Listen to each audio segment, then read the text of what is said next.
सकाळी लवकर उठून छान मस्त देवपूजा वगैरे केली. नवीन वर्षाचं देवाला स्नान वगैरे घालून घेतलं आणि आम्ही निघालो कोकणात ट्रिपला जाण्यासाठी.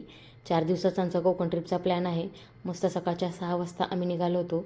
रस्त्यामध्ये छान असं गाडीमध्ये पेट्रोल टाकलं आणि हा नवीन दिवसाचा सूर्य बघा, म्हणजे नवीन वर्षाचा सूर्य उगवला आहे. त्याच्यानंतर आम्ही नाश्ता वगैरे केला. माझा मामाचा उपवास होता म्हणून आम्ही खिचडी खाल्ली आणि त्याच्यानंतर निघालो आम्ही पुढच्या प्रवासाला. रत्नागिरीमध्ये पोहोचलो. छान असं शासकीय विश्रामगृह होतं, तिथे आमची रूम होती. फ्रेश वगैरे झालो, नंतर चहा पिलो गुळाचा आणि तिथून निघालो आम्ही रत्नदुर्ग किल्ला पाहण्यासाठी. तर त्या किल्ल्याच्या शेजारी नवीन अशी रत्नदुर्ग शिवसृष्टी, म्हणजे माहीत नाही नवीन आहे का जुनी, पण आम्ही तर पहिल्यांदाच गेलो होतो. जे इतिहासाच्या पुस्तकात शिकलो होतो 4थीला शाळेला असताना 2003 ते 4 साली, आणि आता ते प्रत्यक्षात बघतोय. ज्या काही महाराजांच्या गोष्टी आहेत किंवा जे त्याने आपल्यासाठी करून ठेवलं आहे ते बघताना खरंच अंगावर शहारे येतात.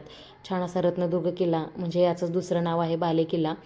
आता गडाची तटबंदी तर खूप मजबूत आहे, पण बाकी काही असं बघण्यासारखं तिथं जास्त नाही आहे.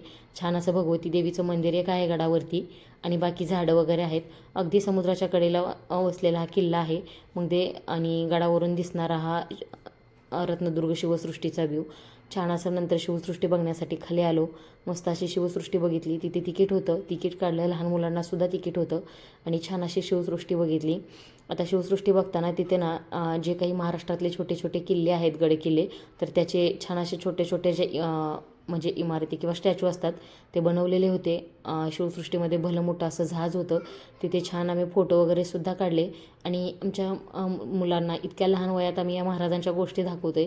अजून त्यांना इतिहास माहीतसुद्धा नाही, तेव्हा तोपर्यंत ते प्रत्यक्षात बघतायत. याचा खरंच अभिमानसुद्धा वाटतो बरं का. आणि हे महाराजांचे आणि त्यांच्या मावळ्यांचे खूप सारे असे स्टॅच्यू होते, भले मोठे. त्याच्यानंतर मग हे पूर्वीच्या काळीची जी जीवनशैली आहे तीसुद्धा त्यांनी प्रत्यक्षात तिथं दाखवली होती. आणि आणि अशी ही रत्नागिरीमधली रत्नदुर्ग शिवसृष्टी अगदी रत्नदुर्ग किल्ल्याच्या बाजूलाच आहे. आणि छान अशी शिवसृष्टी बघून नंतर आम्ही बीचवरती आलो. हा रत्नागिरीतला भाटे बीच आहे. खूप मोठा बीच आहे आणि तितका स्वच्छसुद्धा आहे. सनसेटच्या वेळी आलो होतो त्यामुळे गर्दीसुद्धा खूप होती. छान मस्त इथंसुद्धा सनसेटला आम्ही फोटो क्लिक केले. आमच्या चिमण्यांनीसुद्धा खूप एन्जॉय केला. माझ्या मुली एन्जॉय करतात, तेच माझ्यासाठी खूप मोठी गोष्ट होती.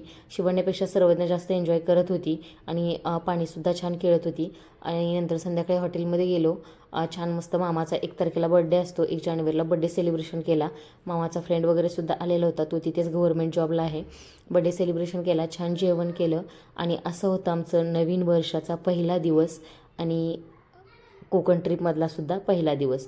इथून पुढचे व्हिडिओसुद्धा तुम्हाला असे छान कोकणचे बघायला मिळतील. असेच चॅनलशी कनेक्ट राहा. व्हिडिओ पाहिल्याबद्दल